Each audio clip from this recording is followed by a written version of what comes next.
When Aenar didn't return from his confrontation with the Witch King, word of his fall spread like wildfire across Gondor.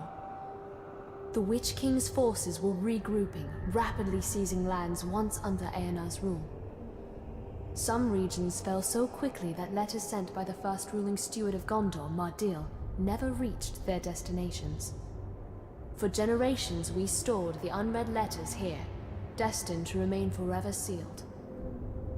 We know those lost Gondorians will never claim their letters, but we keep them to honor their memory. I wonder what will become of the last few letters I sent on my father's behalf.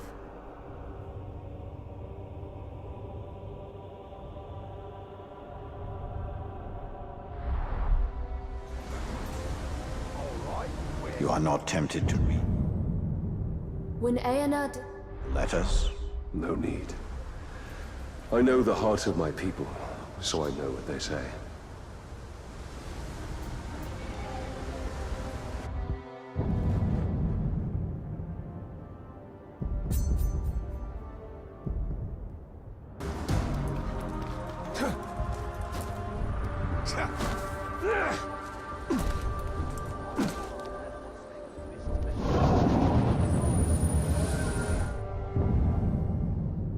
In the Great Hall of Minas Ithil, we didn't just safeguard the treasures of our past, we kept our present there as well, an archive of all our official correspondence with the capital.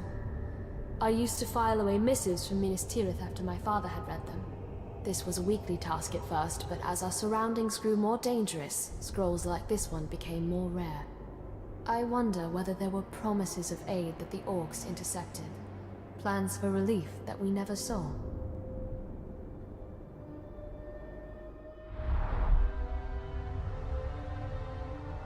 The workings of government reduced to parchment. Minas Ithil didn't need parchment. It needed reinforcements.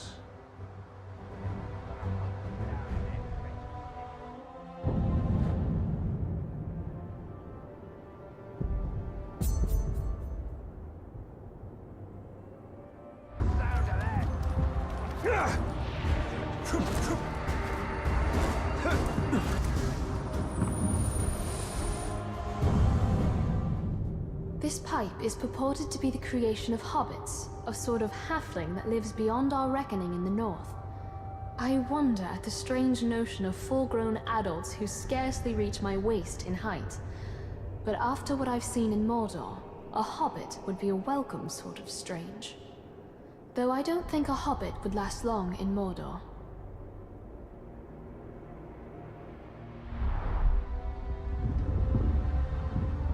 Now all I need is some pipeweed. Which you won't find for leagues in any direction.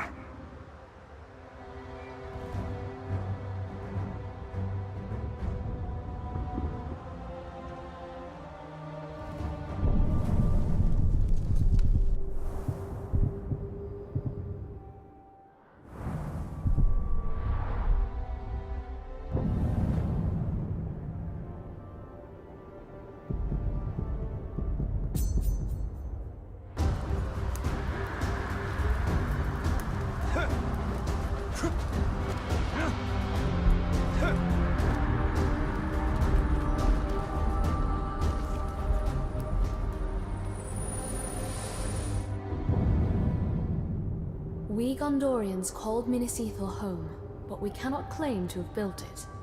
That honor belongs to exiles from the fabled realm of Numenor beyond the sundering seas.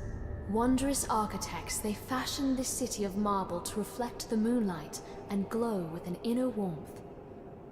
But the city's beauty and light drew the ire of the Witch King, who has long sought revenge on Gondor.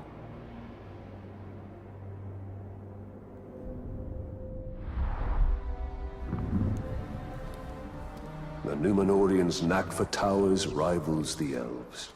Who do you think taught them? They were but precocious students.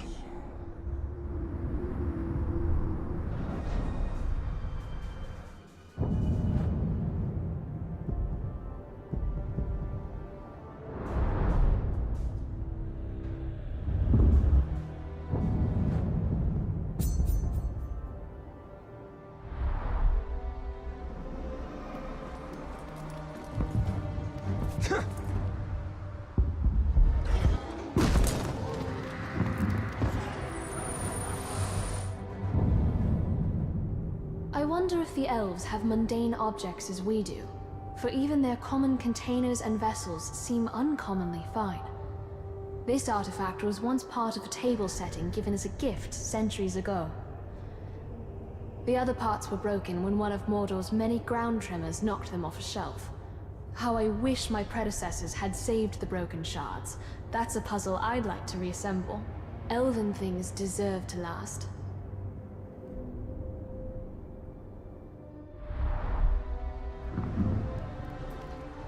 What sort of feasts do the elves have? Stately affairs, not as raucous as orcs or men.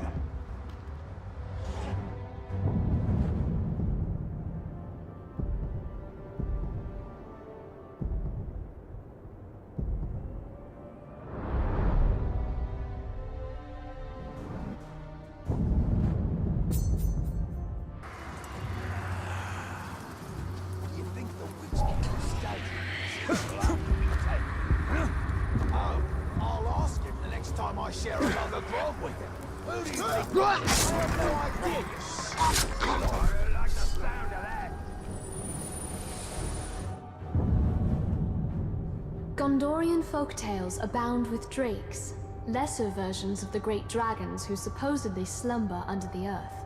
Yet here in Mordor, I've seen them with my own eyes, though from a safe distance, and they are nothing like the storybooks say. They are lethal hunters of the air, rapacious and cruel, apt to torment their prey before eating it. This scale, taken from a drake carcass we found in a ground cave, gives some sense of their size, and how strong they must be to carry such weight aloft.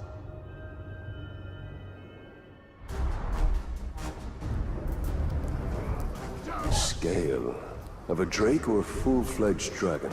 Certainly a drake. Dragons take better care of their scales.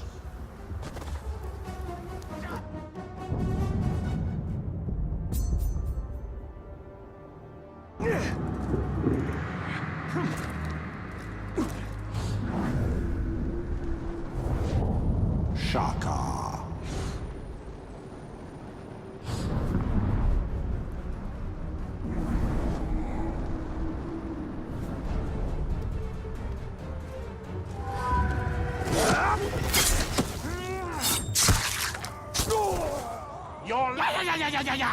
Know what we have here? A game of chance. Odds have been laid, though we can't see them yet. Only way to see what comes up is to play the game. So let's play!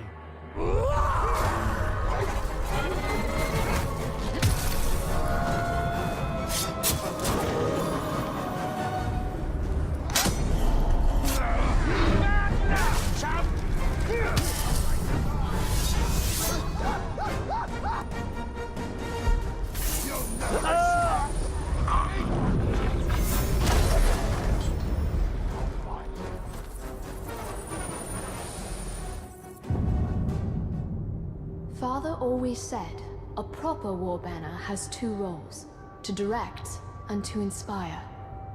In the chaos of battle, he'd say, you won't march wrong if you keep your flag in sight.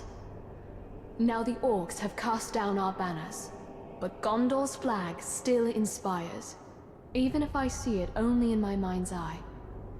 So long as one Gondorian lives, the white tree still stands tall.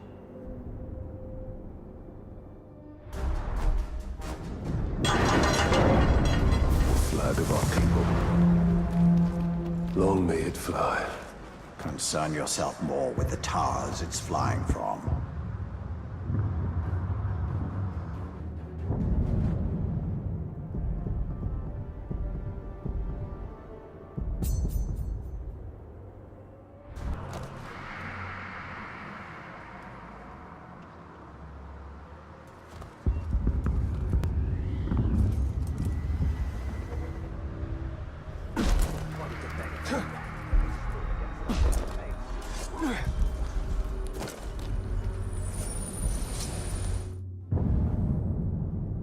The red arrow is one of Gondor's most treasured symbols, though few know just what it symbolizes.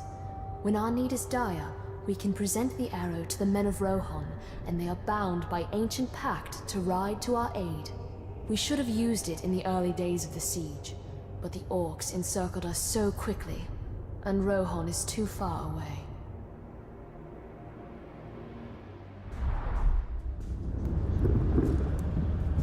I wonder whether Rohan would honor this arrow if they saw it. Difficult to say. Men have short memories, and shorter still in a crisis.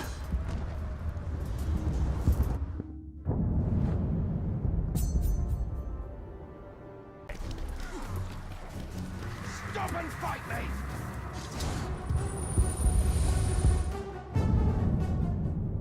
The orcs are obsessed with rings, more so than coins or jewelry of equal value. They snatch them from prisoners immediately, and what happens to these rings is anyone's guess. We rarely find orcs actually wearing them.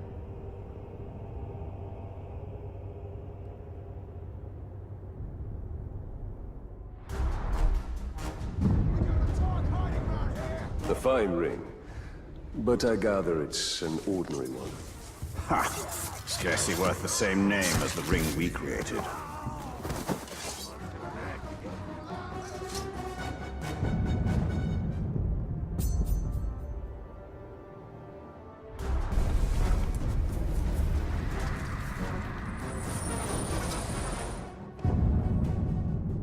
Gondor has faced the Witch King before, and he's had a vendetta against Minas Ithil ever since.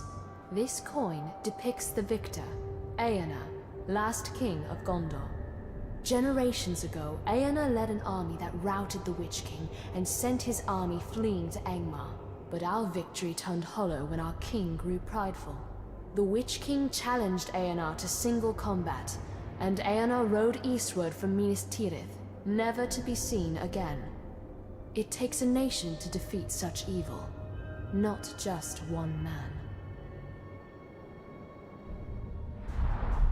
He's come back!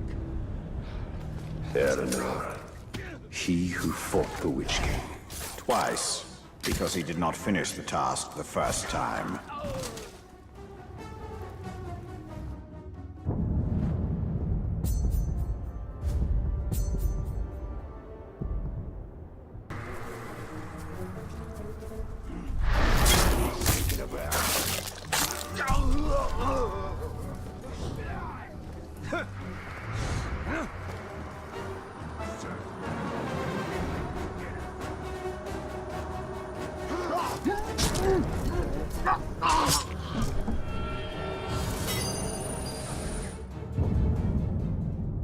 Each city in Gondor administers its own justice in all but the most important cases. And in my lifetime, we've always handled legal matters in Minas Ithil. When I was a girl, I recall my father being much occupied with mercantile disputes and other legal affairs. Then the orcs came, and matters of justice yielded to matters of survival.